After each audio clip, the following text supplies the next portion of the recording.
Hello दोस्तों, नमस्कार। मैं हेम कश्यप आपको पढ़ा रहा हूँ एवरेज, जिसकी 2 क्लासें हो गई हैं। आज हमारी क्लास 3, जिसमें हम टाइप 1 के ही प्रश्न कर रहे हैं। टाइप 1 यानी होता है दोस्तों, जैसे कि हम एक ही फॉर्मूला का यूज करके इन फॉर्मूले पर आधारित जो प्रश्न होते हैं उनको हम सॉल्व कर रहे हैं। ओके, तो चलिए दोस्तों, आज हम नेक्स्ट प्रश्न करेंगे। जैसे कि हमने 19 अभी प्रश्न कर लिए हैं, आज हम 20वां क्वेश्चन करेंगे। क्या दिया दोस्तों 20वें क्वेश्चन में? देखिए, 4 मित्र ABCD हैं। इन 4 मित्र हैं। ए सी की औसत आयु 35 वर्ष है, यानी कि औसत आयु 35 वर्ष है ए और सी की। तो बताइए, ए और सी की जो औसत आयु 35 वर्ष है, तो उनका सम क्या हुआ? 35 × 70। 35 × 2 कितना हो जाएगा? 70। 35 × 2 कितना होगा दोस्तों? 70 होगा। सिर्फ इतना दिया था कि ए और सी की औसत आयु 35 वर्ष है। आगे पढ़िए, और बी और डी की 40 वर्ष है, यानी कि बी और डी की एवरेज है वो क्या है? 40 है। तो उनका सम क्या होगा? 40 × 2 कितना हो जाएगा दोस्तों? 80 हो जाएगा। आगे क्या दिया है कि ए और डी की आयु का योग बी और सी की आयु के योग के बराबर है, यानी इसमें दे दिया कि ए प्लस डी बराबर है बी प्लस सी। देखो दोस्तों, मैंने इसको क्यों लिखा? मैंने सबसे पहले जो कंडीशन दी थी वो पहले लिख ली, ठीक है। हम एक ही कंडीशन से क्या पूछा है वो देखते, फिर इसमें हम ऑप्शन लगा देते। यानी कि पहली कंडीशन को लिखते, फिर एंड पे देखते क्या पूछा गया कि ए बी सी डी की आयु क्या होगी, वो भी वर्षों में। तो हमने पहला ही स्टेप लिखा और इससे हम ऑप्शन से चेक करना इसे स्टार्ट कर देते। मैं वही मेथड आपको बता रहा हूँ जो आपको एग्जाम में लगाना है। ओके, तो ये तो मैंने लिख लिया क्योंकि आपको एक साथ बताना है, ठीक है।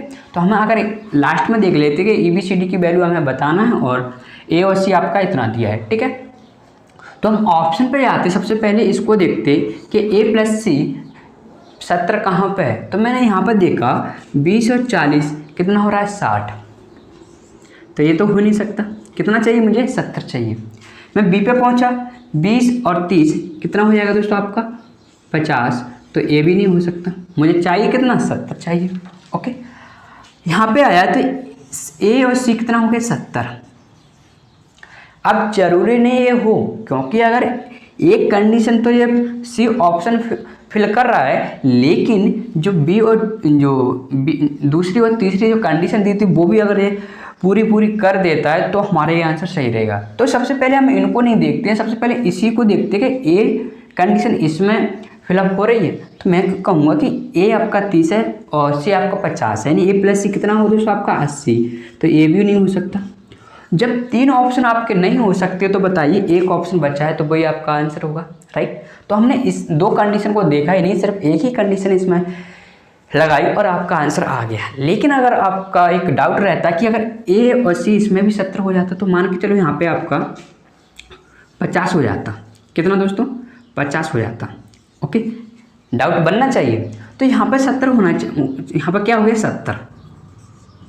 ओके, और मान के चलो आपका यहाँ पे भी 70 हो जाता है, जैसे कि मैं यहाँ पर 40 कर देता हूँ, ठीक है। क्या कर देता हूँ? यहाँ पे 40 कर देता हूँ। यहाँ पे मैंने जैसे ही 40 किया, यहाँ पे जैसे ही मैंने 40 किया, तो आप देखिए कि यहाँ पे भी 70 हो गया। तो यानी कि मैंने क्या, देखो चारों ऑप्शन में दे देगा तो हम इसको फिर हम इनको भी फिलअप करेंगे। मैं देख रहा हूँ, मैं सिर्फ एक ही ऑप्शन से बता रहा हूँ। ओके, तो हमने क्या देखा कि एक में हमारा 80 हो रहा था, तो एक ऑप्शन तो हमने हटाया। ओके, एक ऑप्शन हटाने के बाद हम देखेंगे कि चलो ठीक है, इससे हमने एक ऑप्शन हटा दिया। हम बी प्लस डी देखेंगे 80 किस में हो रहा है। तो बी और डी आप देखोगे इसमें कितना हो रहा है? 80 हो रहा है। तो ए भी हो सकता है। इसमें देखोगे तो कितना हो रहा है? 80 हो रहा है। तो ए भी हो सकता है। इसमें देखोगे बी और डी कितना हो जाएगा दोस्तों आपका? 40 और 20 बचेगा, कितना हो जाएगा? 60। तो ए नहीं हो सकता। यानी कि आपने ए ऑप्शन भी हटा दिया दूसरा कंडीशन से। ओके, अब लास्ट कंडीशन बची है दोस्तों, ए डी बराबर बी प्लस सी, यानी ए प्लस डी का मान बी प्लस सी के बराबर होगा। तो सिर्फ एक ही कंडीशन बची है, तो 2 ऑप्शन है हमारे पास। तो ए डी आपका कितना यहाँ पे है? अब मैं इसको हटा दूँ। हमें इतना तो पता चल गया कि इन दोनों में से तो है नहीं, इन दोनों में से आंसर है। जैसे मैं इसको हटाता हूँ, अब देखता हूँ कि ए और डी कितना हो रहा है दोस्तों आपका? ए और डी आपका 70 हो रहा है। कितना दोस्तों? 70 हो रहा है। लेकिन बी और सी कितना हो रहा है आपका? 80 हो रहा है। लेकिन उसने क्या कहा कि ए और डी का मान बी और सी के मान के बराबर है। तो ये नहीं हो सकता। तो जब ए ऑप्शन नहीं हो सकता, 3 ऑप्शन हमने हटा दिए, तो हमारा क्या होगा? एक ही ऑप्शन बचा है। ओके, तो वो देखो दोस्तों, कभी भी अगर ऐसा प्रश्न देगा तो एग्जामिनर नहीं चाहेगा कि आप उसे सॉल्व करो, वो कहेगा कि आप ऑप्शन से इसे टिक लगाओ और चलो, ठीक है। तो हम पहले ही देखो प्रश्न ऐसे ही था और ऐसे ही इसमें जो हमारे ऑप्शन थे वो ऐसे ही थे एग्जाम में, वो प्रीवियस ईयर पेपर मैंने देखा था तो ऐसे ही ऑप्शन थे इस पर, जो तो मैंने अपनी मन से ऐसा बता दिया है, ठीक है। मैंने कोई भी चेंज नहीं किया है इस प्रश्न में। और आप देखना चाहते हो ए और डी यहाँ पर कितना हो रहा है, 30 और 45 आपका हो जाएगा 40 और कितना हो जाएगा दोस्तों आपका 5 और ये 75, यानी ए और डी कितना हो जाएगा 75 हो जाएगा। बी और सी फिर आप 40 और 35 ऐड करोगे तो ये भी आपका कितना हो जाएगा दोस्तों 75 हो जाएगा। यानी कि यहाँ पे ए प्लस डी बराबर होगा बी प्लस सी के। ओके, तो आशा करता हूँ दोस्तों आपको समझ में आया होगा। देखिए दोस्तों क्या दिया है कि नीचे दी गई श्रेणी का औसत ज्ञात कीजिए। देखो दोस्तों श्रेणी दी है, एक आपको सीरीज दी है, क्या दी है 1/1 × 2 प्लस 1/2 × 3 प्लस 1/3 × 4। ऐसे ही गया, कहाँ तक गया दोस्तों आपका 1/n-1 × n plus 1/n/n+1। Okay, देखिए दोस्तों सबसे पहले तो आपको ये देखना चाहिए कि इसमें जो संख्या है वो कितनी है, क्योंकि औसत क्या होता है सभी का सम। अगर एवरेज आपको चाहिए तो क्या होगा दोस्तों सम अपॉन n। पहले आपको यहाँ पे n देखना चाहिए कि n है क्या। तो मैंने देखा कि 1 से स्टार्ट हो रहा है, फिर 2, फिर 3, यानी पहला जो क्योंकि 2 संख्याओं का मल्टीपल है हर, तो पहली जो संख्या वो 1 है और 1 बढ़ती जा रही 2, 3, यानी पहली एक संख्या 1, दूसरी 2 संख्या, तीसरी 3 संख्या, यानी 1 2 3 संख्या होंगे। तो एन पर देखूंगा कि छोटी संख्या कौन सी n, तो यहाँ पे हमें n कितनी है दोस्तों, यानी n मान दिए हैं, तो यहाँ पे n+1 संख्या नहीं है, यहाँ पे n संख्या है। ओके, यानी कि आपके यहाँ पे n ही ले लिया कोई n, हाँ ठीक है, जे n इसके लिए ए n हमारे फॉर्मूले के लिए, ठीक है। तो हमने क्या देखा कि यहाँ पे संख्या कितनी है दोस्तों n क्या है दोस्तों आपकी संख्याएं। ओके, तो सबसे अब हम क्या करेंगे इसका योग करेंगे। तो देखिए दोस्तों ऐसे इसको योग कैसे करेंगे, 1/2 को 1/1 × 2 को मैं क्या लिख सकता हूँ 1/1 माइनस 1/2। इसको मैंने ऐसे ही लिख दिया क्योंकि 2 इसका एलसीएम लेंगे 2 और फिर यहाँ पे 2 माइनस 1/1 × 2 ही आ जाएगा। इसको हमने ऐसे लिखा, इसको सॉल्व करो आप ऐसा ही आ जाएगा, ठीक है ना। जैसे ही हम पढ़ेंगे सिंप्लीफिकेशन तो मैं बताऊंगा कि ऐसा क्यों लिखते हैं हम। ओके, उसके बाद क्या लिखोगे, इसको लिखोगे 1/2 माइनस 1/3। अब क्या करना है आपको, सिर्फ ये लिखना है कि 1 पहला माइनस 1/2, 1 पहला माइनस, सॉरी हाँ सही प्लस आएगा, यहाँ पे प्लस आएगा, सॉरी ये इसके लिए आया था, हाँ तो माइनस आ जाएगा, ठीक है। ए इसके लिए आया है, 1/1 माइनस 1/2 ऐसा लिखना है, 1/2 माइनस 1/3। अब इसको खोलेंगे तो छोटा वाला प्लस में लिखना है और बड़ा वाला माइनस में लिखना है। ये वैसे छोटा है, ये बड़ा है फ्रैक्शन में, वैसे 3 और 4 में कौन सा बड़ा है, 4 बड़ा है, ठीक है। फ्रैक्शन में ये बड़ा है, ये छोटा है। ओके, ऐसे हम जाएंगे तो कहाँ तक जाएंगे, 1/n-1 minus 1/n plus 1/n और माइनस 1/n+1। ओके, क्या करना है सबसे पहले 1/, छोटा माइनस 1/, बड़ा, इतना आप याद रखिए। मैं आपको बताऊंगा कि कैसे इसको देखो, ऊपर अंतर 1 था तो इनमें भी अंतर 1 है। ओके, तो ऐसे ही देख सकते हैं कि इसका इन दोनों का जैसे कि 1 × 2 है तो इनका एलसीएम 1 × 2 ले लेंगे, यहाँ पे 2 का मल्टीप्लाई होगा बाद में, यहाँ पे 1, तो अंतर तो क्या आना है, 1 ही आना, 1 ही क्या है ऊपर है। ओके, तो यहाँ पे जब अंतर हो तो हम ऐसे कर सकते हैं, इन दोनों का अंतर 1 के बराबर, तो हम ऐसा कर सकते हैं। अब सम कैसे निकालें, देखिए दोस्तों इस सीरीज कैसे चल रही है। मैंने इसको पकड़ा और इसको पकड़ा, ये पहली संख्या थी हमारी, ये दूसरी संख्या थी। तो मैंने देखा कि अगर मैं आगे से चलूँ तो पीछे चलो, ठीक है, पीछे चल रहा हूँ तो 1/2 क्या हो रहा है, कट रहा है। यानी कि अगर मैं इसको छोड़ दूँ तो पीछे चल रहा हूँ तो पीछे का अंक बच रहा है और पीछे के अंक के बाद का कट रहा है, राइट। और स्टार्टिंग का 1/1 तो बच ही गया, ऐसे ही अगर मैं इसको देखूंगा, देखो दोस्तों, जैसे कि इसको देखूंगा, इसको और इसको, तो मैंने क्या देखा कि पीछे चल रहा हूँ तो 1/4 तो बच रहा है, लेकिन 1/3 क्या हो रहा है, कट रहा है। ओके, यानी कि अगर हम पीछे से चलें तो जो पीछे की जो संख्या थी इसका मान आपका a था, तो हमने पीछे की संख्या का जो दूसरा संख्या है जो 1/2 है वो क्या हो रहा है, कट रहा है। तो मैंने कहा कि देखो दोस्तों, इससे हमारा क्या होगा, यहाँ पर कोई संख्या होगी, इससे कट जाएगी। ओके, इससे क्या होगा, एक कट गया, तो क्या बचा आपका -1/n+1। तो जैसे ही हम इसको सॉल्व करेंगे 1/1 -1/n+1 क्या आ जाएगा दोस्तों, n का एलसीएम ले लेंगे, n+1 आ जाएगा, और इसका मल्टीप्लाई यहाँ पे होगा तो n+1, इसका मल्टीप्लाई यहाँ पे होगा तो -1, यानी क्या आ गया दोस्तों, n/n+1। ये तो सम आ गया, लेकिन आपको एवरेज चाहिए, तो एवरेज क्या हो जाएगा दोस्तों, n/n+1 डिवाइड करेंगे n से, तो n से n कट जाएगा, क्या आ जाएगा दोस्तों, 1/n+1। एक देखिए दोस्तों, इसको हम लिख सकते हैं n, जैसे कि इसको मैं फिर से समझा देता हूँ कि क्या लिखा था, n/n+1 बचा था। ओके, और यहाँ पे n से डिवाइड कर रहे थे, ठीक है। तो हमारा n क्या हुआ, जो n है इसको हम लिखेंगे 1, तो इसको लिख सकते हैं n/n+1 इंटू 1/n, इसको कट जाएगा तो क्या बचेगा, हमारा 1/n+1 बचेगा। ओके, सिर्फ आपको इतना समझना था कि इसको हमने जब खोला तो ऐसा आएगा, फिर सम निकाला और संख्या कितनी थी, n थी, क्योंकि 1 से स्टार्ट हो रही थी, 1 2 3, और लास्ट वाले का जो संख्या थी उसका पहला छोटा क्या था, n, क्योंकि छोटे से स्टार्ट कर रहे थे तो हमारा छोटा ही क्या होगा, n संख्या हो जाएगी। ओके, तो देखिए दोस्तों, अब हम पढ़ने जा रहे हैं 1 या 2 प्रश्न हमारे गुणोत्तर माध्य से बन जाते हैं, यानी कि जियोमेट्रिक मीन। ओके, यानी कि इसको ज्यामितीय माध्य भी कहते हैं, नाम सुन लेना, ज्यामितीय माध्य या गुणोत्तर माध्य या इंग्लिश में कहते हैं जियोमेट्रिक मीन। ओके, तो देखिए दोस्तों, प्रश्न में क्या दिया है कि 2, 6, 8 और 24 का ज्यामितीय माध्य कितना होगा। तो पहले मैं बता देता हूँ कि ज्यामितीय माध्य होता क्या है। जैसे कि मुझे ए और बी का क्या निकालना है, ज्यामितीय माध्य निकालना है, ठीक है। तो मैं क्या करूँगा, दोनों का मल्टीप्लाई करूँगा, ए यानी कि मुझे क्या निकालना है, जियोमेट्रिक मीन निकालना है। ओके, तो क्या हो जाएगा, a इंटू बी, मल्टीप्लाई करना दोनों संख्याओं का, इसका जो वो लेना है रूट, वो 1/n और सॉरी कितनी संख्या है, 2, तो 1/2 करना है, घात क्या करना है, 1/2 करना है। ओके, अगर मैंने कहा कि संख्या हमारी a b और c 3 संख्या होती तो मैं कहता कि इनका मल्टीप्लाई करना है, अगर मुझे gm चाहिए तो। ओके, क्या करना है, मल्टीप्लाई करना है, सभी संख्याओं को मल्टीप्लाई करना, और घात क्या करना है, 1 2 3, 3 संख्याएं थी तो 1/3 आपको क्या करना है, घात करना है।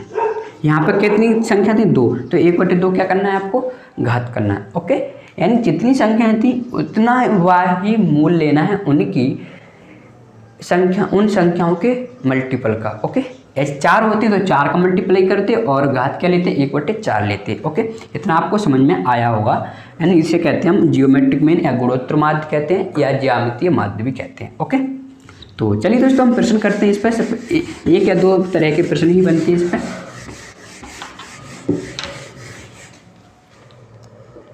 देखिए दोस्तों, 2, 6, 8 और 24 का ज्यामितीय माध्य क्या हुआ, यानी आपको संख्या दे दी 2, 6, 8 और 24 का पूछा गया कि जीएम क्या हुआ, यानी गुणोत्तर माध्य क्या होगा दोस्तों।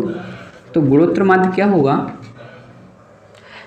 देखो दोस्तों, यहाँ पर गुणोत्तर माध्य होगा कि मैंने कहा था कि जितनी संख्या था उनका मल्टीप्लाई करो, 2 × 6 × 8 × 24। ओके, और इनकी घात क्या लेना है, कितनी संख्या, 4, तो 1/4 क्या लेना है आपको, घात लेना है। ओके, 1/4 आपको घात लेना है। अब क्या करना, देखो दोस्तों, कोई कहेगा, कोई इनका पूरा मल्टीप्लाई कर लेगा, तो आपको टाइम बचाना है, तो आपको स्मार्ट वर्क करना पड़ेगा। तो मैंने क्या देखा कि 8 × 6 = 48 और 24 दूनी 48। मैं इसको ऐसे नहीं लिख सकता, 48 की पावर 2 × 1/4। ओके, ऐसे मैंने इसको लिख सकता हूँ, कभी भी अगर x की पावर m × n लिखा हो तो इसको लिख सकते हैं x की पावर m × n। ओके, तो इसको लिख सकता हूँ 48 की पावर 2 × 1/4, यानी लिखूँगा 48, 2 से 2 4 कटेगा तो 1/2, यानी ये आ गया 48 का वर्गमूल। और इसको हम ऐसे भी लिख सकते थे 48 ठीक है ना। तो ये कुछ नहीं, ये लिखने के तरीके हैं, आंसर पर कुछ इफेक्ट नहीं पड़ेगा। तो इसको जैसे इसको 48 को मैं क्या लिख सकता हूँ दोस्तों, 16 × 3 लिख सकता हूँ। आंसर √48 ही आपको ऑप्शन में मिलेगा, लेकिन अगर आगे भी पूछा जाए तो आप कैसे करोगे, 16 × 3 यहाँ पे लिखोगे, यानी इस पर आप रूट लगाओगे, 16 से 4 आ जाएगा बाहर, और क्या बचेगा दोस्तों, अंदर 3 बचेगा। ओके, गुणोत्तर माध्य में क्या करना है, सभी संख्या को मल्टीप्लाई करना है, जितनी संख्या थी उतना वही मूल लेना है, यानी उतना वही रूट लेना है। जितनी संख्या थी उसकी घात 1/4 कर दो, उसकी घात करो उसका व्युत्क्रम, संख्याओं का व्युत्क्रम। ओके, तो सर पे इतना ही समझना था आपको कि 4 संख्या दी थी, 4 संख्याओं को मल्टीप्लाई किया और घात कर दी, 4 संख्या थी तो 1/4 आपने घात कर दी। तो देखिए दोस्तों, दो धनात्मक संख्याओं में समांतर माध्य और गुणोत्तर माध्य का योग, यानी इसने क्या कहा कि दो धनात्मक संख्या थी, ए और बी कोई संख्या मान के चलो ए और बी थी, तो इसका समांतर माध्य क्या होगा, a/b/2। दो धनात्मक संख्याओं के समांतर माध्य और गुणोत्तर माध्य का योग, गुणोत्तर माध्य क्या होगा दोस्तों, a/b² 1/2। ओके, कि योग उन संख्याओं के अंतर के बराबर है, उन संख्याओं को, जैसे कि अगर मैं a बड़ा मान लूँ b को, मान सकता हूँ, तो a - b के क्या हो जाएगा दोस्तों, बराबर हो जाएगा। b - a भी हो सकता है, a - b भी हो सकता है, ठीक है ना। बड़ी संख्या हमने a मान सकते हैं यहाँ पे, तो a - b के क्या होगा, बराबर होगा। अब मुझे बताओ कि यहाँ पे जब भी आप इसको सॉल्व करोगे ना, थोड़ा टाइम आपको लगेगा, ठीक है। मैं आपको सॉल्व करके भी बाद में बताऊंगा, लेकिन पहले मैं इसको ऑप्शन से सॉल्व करा रहा हूँ।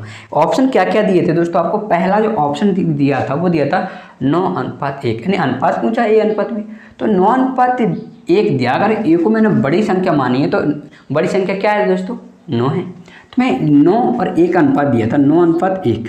ओके, तो जब इसका मैं देखो दोस्तों, यहाँ पे क्या करेंगे हम, मल्टीप्लाई हो रहा है a × b, मल्टीप्लाई हो रहा है a × b, तो मैंने कहा था आपको k मानने की ज़रूरत हो, तो आप क्या करोगे, इसको 9k × k मानोगे।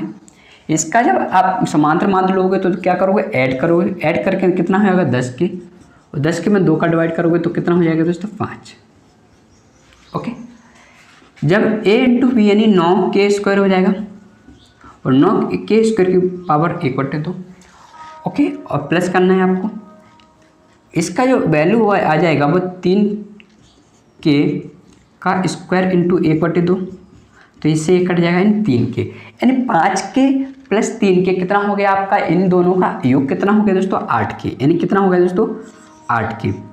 तो 8 के बराबर होना चाहिए a - b के, a कितना था 9k और b कितना था k, तो कितना अंतर हो जाएगा, 8k, यानी a - b कितना आ जाएगा दोस्तों, 9k - k 8k।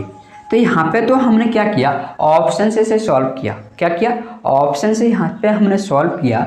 लेकिन अगर हम इसको सॉल्व वैसे करना चाहते और कर लीजिए, देखो अगर एक कंडीशन, जो एक ही कंडीशन दी थी इसमें और एक ही कंडीशन इसको पूरी कर रही है, जो एक कंडीशन हमने इस इक्वेशन में फिलअप की तो वो उसको पूरी कर रही थी ना, इसकी जो कंडीशन थी वो जो कंडीशन थी हमारी, ए कंडीशन थी, इसको हमारी ए अनुपात क्या कर रहा है, पूरा कर रहा है, तो हमारा ए अनुपात होगा। ओके, अब देखते हैं कि इसको हम कैसे सॉल्व करेंगे अगर हमारे पास ऑप्शन नहीं है तो। ओके, या मान के चलो ऑप्शन से आप नहीं करना चाहते, क्योंकि थोड़ा ऑप्शन से यहाँ पर क्या होगा, के मानना थोड़ा दिक्कत भी आती है आपको कि के मानो फिर कुछ मानो, ठीक है। तो मैंने क्या कहा कि जैसे हम इसको लिख सकता हूँ मैं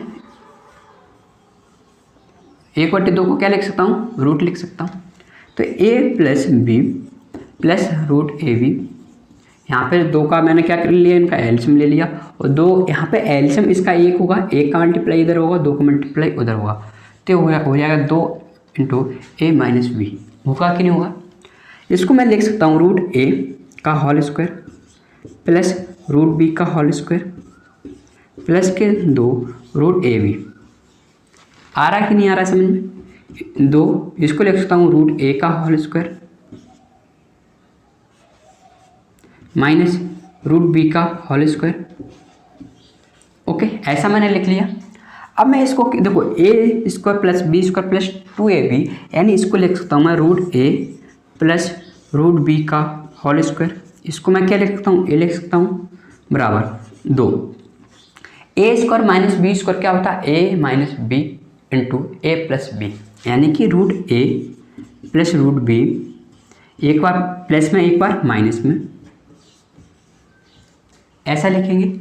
ए प्लस बी से स्क्वायर जाएगा, यहाँ से देखोगे रूट ए प्लस रूट बी बराबर इसका मल्टीप्लाई करेंगे 2, रूट ए माइनस 2, यहाँ पे 2 आ जाएगा बी। जब इसको हम उस साइड भेजेंगे तो क्या आ जाएगा दोस्तों, रूट ए आ जाएगा। ओके, इसको उस साइड भेजेंगे तो 2 माइनस ए कितना हो जाएगा, 1 ए बचेगा। इसको हम इस साइड लाएंगे तो बी प्लस 2b कितना हो जाएगा आपका 3, क्योंकि 1 और 2 ये इधर आएगा तो प्लस का हो जाएगा, तो 3 रूट बी। यहाँ से अगर मैंने दोनों तरफ स्क्वायर कर दिया तो ए स्क्वायर, अगर स्क्वायर किया तो रूट से स्क्वायर कर दूंगा दोनों तरफ।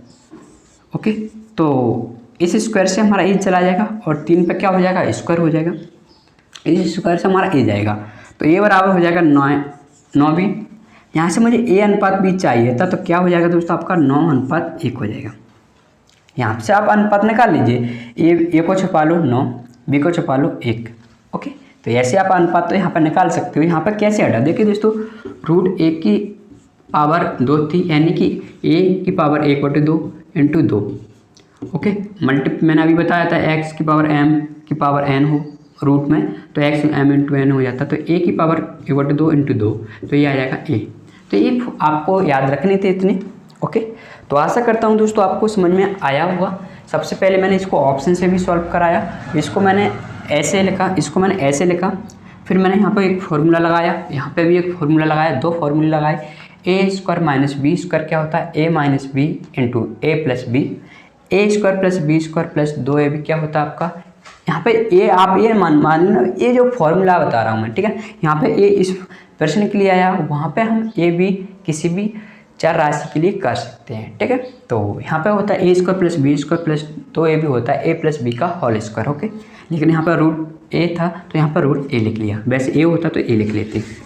देखिए दोस्तों क्या दिया है प्रश्न में कि 1 इंटू 3 की पावर 1 इंटू 3 की पावर 2 इंटू 3 की पावर 3 इंटू 3 की पावर 4, ऐसे ऐसे 3 की पावर n तक गया और पूछा कि बताइए इस सीरीज का गुणोत्तर माध्य क्या हुआ। दोस्तों समांतर श्रेणी का समांतर माध्य निकालना आसान होता है और गुणोत्तर श्रेणी का गुणोत्तर माध्य निकालना आसान होता है। उसकी ट्रिक्स कैसे बनाएंगे मैं आपको बता देता हूँ। जैसे कि हमने क्या किया, ये ट्रिक्स ही है, n की जगह कुछ भी मान आ जाए तो हम वो ट्रिक्स निकालेंगे, वहाँ पर हम रख देंगे। यहाँ पे n से हम ले रहे हैं कि 1 से लेकर कहाँ तक जा रहा है, n तक, ठीक है ना। अब आप याद रखना कि यहाँ पर संख्याएं कितनी हैं, तो आप क्या करोगे यार, संख्याएं कितनी हैं, तो संख्याएं अगर मैं 1 को क्या लिख सकता हूँ, 3 की पावर 0 नहीं लिख सकता, बताइए 3 की पावर 0 लिख सकता हूँ। और संख्याएं आपकी आप देखोगे कि 0 से स्टार्ट हो रही थी, कहाँ तक जा रही, n। ओके, यानी कि अगर हमारी संख्या यानी जो पावर थी वो अगर 1 से स्टार्ट होती और n तक जाती तो n संख्याएं होती, लेकिन स्टार्ट कहाँ से हो रही, 0 से। तो कितनी संख्या हो गई आपकी, n+1 संख्या। कैसे, 1 से स्टार्ट होती, अभी कितनी संख्या है, 1 2 3 4 n, कितनी संख्या n, लेकिन इसको भी ले लेंगे तो कितनी संख्या हो जाएगी, n+1। यानी कि जो संख्या है आपकी वो कितनी है दोस्तों, n+1 है। जैसे कि जैसे मैं इसका मल्टीप्लाई करूँगा, 3 की पावर 0, 3 की पावर 1, 3 की पावर 2, 3 की पावर 3, 3 की पावर 4, ऐसे ही जाएगा 3 की पावर n। अभी मल्टीप्लाई में, ओके, क्योंकि हम इसका जियोमेट्रिक मीन निकाल रहे हैं तो हमने क्या किया, मल्टीप्लाई, और इसका जो मूल लेना है वो क्या लेना है, संख्या का व्युत्क्रम, यानी 1/n+1। समझ में आया कि नहीं आया, घात क्या करना है, उनकी संख्या का व्युत्क्रम। ओके, तो देखिए दोस्तों यहाँ पे हम क्या अप्रोच लगाएंगे कि यहाँ पे बेस क्या है हमारा, समान है।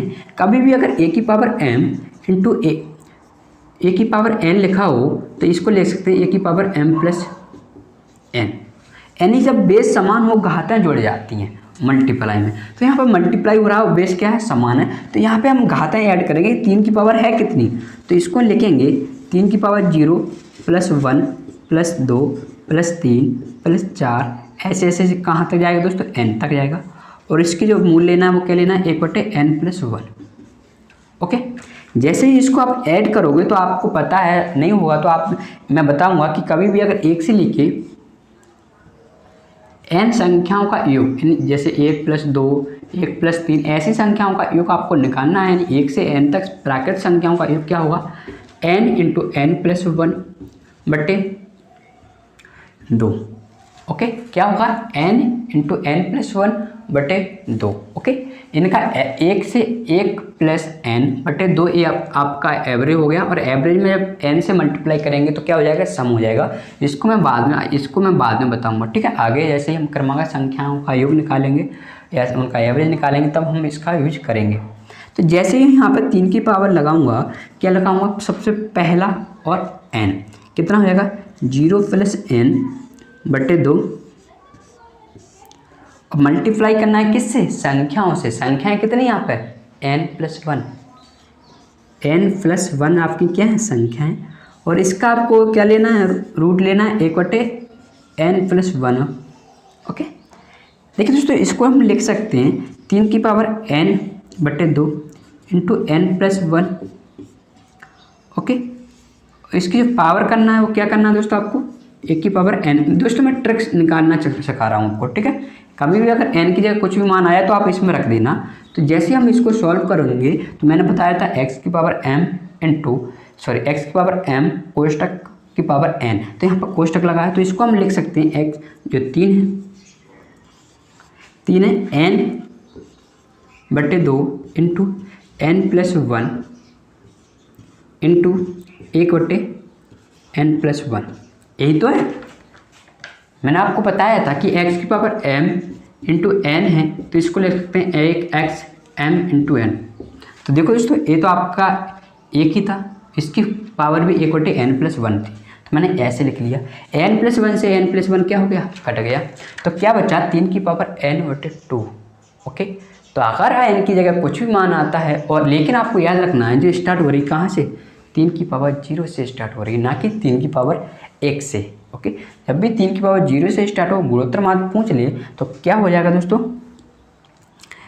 क्या हो जाएगा, n/2 आपका आंसर हो जाएगा। ओके, तो अगर मान के चलो हमारा कहाँ से स्टार्ट होता, 1 से स्टार्ट होता। कभी भी अगर पावर 0 से स्टार्ट हो रही तो हमें इसका मान याद रखना है कि मान के चलो 0 से स्टार्ट होकर कहाँ तक जा रही थी, 20 तक। तो क्या हो जाती है इसका आंसर, n/20 क्या, n/2 क्या होता आपका, 3 की पावर 10 आपका आंसर होता। यही तो होता। ओके, अगर मान के चलो आपका 3 की पावर 0 से स्टार्ट नहीं हो रही, ओनली 3 की पावर 1 से स्टार्ट हो रही है, तो इसमें क्या करेंगे हम, यहाँ पे किसका यूज करेंगे, फिर 1 का यूज करेंगे। ओके, और 1 का यूज यहाँ पे 1 लगाएंगे, लेकिन संख्याएं कितनी बचेंगी फिर 1 से स्टार्ट होके, तो n संख्या बचेंगी। ओके, यहाँ पे मैं 3 की पावर 0 नहीं ले रहा हूँ। अब संख्याएं भी n हो गई। मैंने क्या किया, पहले स्टार्ट हो रही थी 3 की पावर 0 से, अब मान के चलो 3 की पावर 1 से स्टार्ट हो रही है, तो मैंने क्या किया, 3 की पावर 0 को हटा दिया तो संख्याएं n बचेंगी। ओके, और यहाँ से भी हटा दिया और यहाँ से भी मैंने हटा दिया। अब यहाँ पर क्या, कौन सा मूल लेंगे, 1/n लेंगे, क्योंकि संख्या क्या है, n। ओके, तो ये जैसे ही मैंने इसको सॉल्व किया तो इनका सम तो यही आना है, क्योंकि 1 + n, 1 यहाँ पर 3 रहता है, 1 + n यानी पहला और लास्ट का 2 करना है, इनटू संख्या n थी, ये आ गया। अब इसका n और 1/n क्या ले रहे थे, मूल ले रहे थे, ठीक है। इससे आपने सब जगह से क्या हटा दो, +1 आप हटा दो। ओके, ओके दोस्तों, तो आपने क्या देखा कि जैसे ही मैं इसको सॉल्व करूँगा तो आपका इतना ही आना है। इसको मैंने ऐसे लिखा, इसको मैंने क्या लिखा, ऐसे लिखा, ये तो सेमी लिख दिया मैंने। ओके, तो जैसे ही इसको मैं ऐसे खोलूँगा तो 1/n आ जाएगा यहाँ पर। लेकिन अब क्या होगा कि n+1 नहीं कटेगा, n+1 नहीं कटेगा, तो क्या कटेगा, n से n कटेगा, यानी n+1।